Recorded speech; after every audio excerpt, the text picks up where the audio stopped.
Here we are with the calf that was recovered earlier on today. We did the measuring of opening up the skin and measuring the bite wound, checking the distance on the incisors. We unfortunately didn't get to see tracks, it's very grassy. So going on the incisors, a female having a distance of 50 millimeters and a male roughly at 65. So that gives us a rough guideline. Obviously things vary from situation to situation, but in circumstances like this where the area is grassed over and it's very hard to see a track, the villagers unfortunately had removed the animal from where it was. We've now brought it back. The reason we do that is to take the carcass away from them, reducing the possibilities of them putting a wire snare or a gin trap or something like that, and especially putting poison. Poison is very easy to come by these days with the increase in mining in most parts of Africa. When we come back tomorrow, we will hopefully have ascertained and be able to complete the puzzle, exactly what had killed this calf. We hope that the perpetrator will come back. We can then do the spot ID, make sure that the animal's not injured in any way, doesn't have a snare or anything on it that we need to deal with. If the animal is otherwise healthy, they left alone, and we do the spot ID, add them into the system, see if it's a new animal, or try and verify, which all of that goes into our now research section and data gathering, which we can then use later on. And also, wonderful things like picking up, is she feeding cubs, or if it's a male, and sometimes they don't come back. So there's a standard operating procedure form that we fill out. We try and gather as much information as we can from the original scene, especially about ascertaining, was it killed by a predator when it comes to the replacement. One of our main things where we started with the camera trapping, we wanted to try ID the reasons why these leopard were killing calves, or try find a similarity between it. Another big part was leaving the carcass wherever it was killed. So when we did our investigation, there was as little disturbance to the carcass as possible, so we could investigate, put up a camera trap. You could see if the guys were coming back to poison or disturb the animal.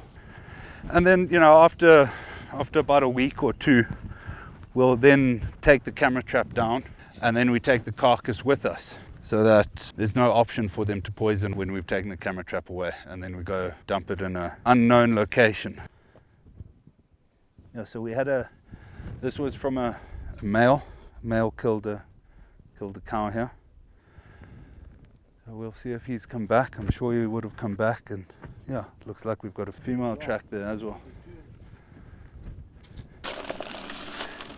Yeah, and it's, the interesting data we're getting from it is their ranges, how far they're going, and who they're associating with. So hopefully in the future we can start picking up, okay, well, this female, this calf, this cub has come from potentially these two males that she was associating with at the just before. And this is spot identification. You're identifying a pattern on the thing. Yeah.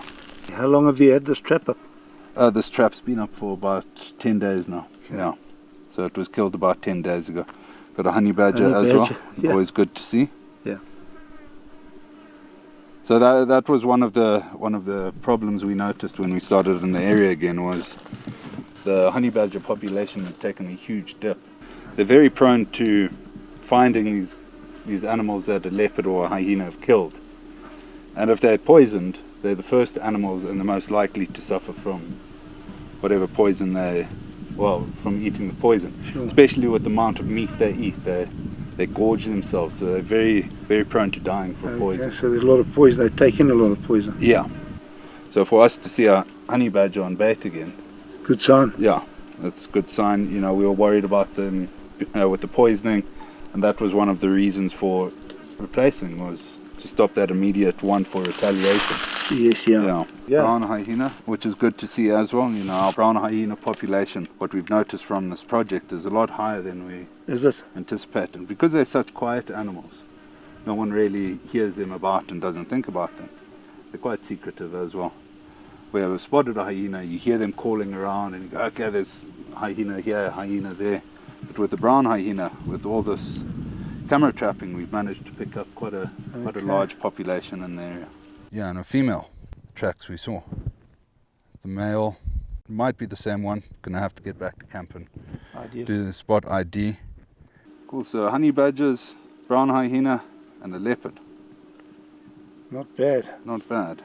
We'll take the carcass down, and then we'll take it back to camp with us and dispose of it there, so there's no option of guys putting snares, or there might be someone out there that still wants to retaliate. So I could take the camera trap footage. I've got each picture, so one left hand side, two right hand side, the back. You end up getting a lot of pictures where they're standing up eating like that. We take this one, you've got this sort of VC here, and then can correlate it to that one there. Okay. And the 3 dots, and then obviously the right hand side, left hand side is the easiest part of it. But in the, as I showed you in here, we've then drawn it in, so makes it a lot easier for someone who doesn't know what they're looking for to look at it and go, okay, well, there's a J there with the 2 dots, and or this smile here, well, not quite a smile, but there. And then we take that, once we've positively ID'd him, so recorded human conflict, so that should change to a yes. Repeated human conflict, no, because it was his first time. And then you add him into the tracking form. So as you can see here, we've got 5 times that this leopard we've seen him before, and he's been with a female GF181F 3 times. She's had a cub since then, so we can say, well, most probably his bloodline. And then for the ID forms, we've got notes here, so if it does have an injury to it, you put the notes in there, and then recorded death. So if we do ever find this leopard get caught in a snare, poisoned, we can put date that it was found, remains recovered, yes or no, how it died, and then from there can take it further, and then the aging process. Okay, so we've known this leopard since 2016, 17, but we first ID'd him in 2020, and then we can say, okay, right, here's a skull, this is the age of him, and then we can use them for an example for anything going forward. So from the project, what we've learnt on leopard, and then their movements, with their tracking form, we've got GPS locations of everywhere they've been. I've put it on Google Earth, and I've done lines of where all the animals have moved, and it's incredible to see where they've been moving, but also the similarity in areas that they move. And so that's how we got to get into the data capture side of things, was all because we wanted to see if the animals were in bad condition, if there was snares, injured foot, and why they were killing these animals, and petered out to us doing this major data capture on the leopard and hyena in our area. We're very excited, just in the 2 years on the data we've captured and seeing where it will take us.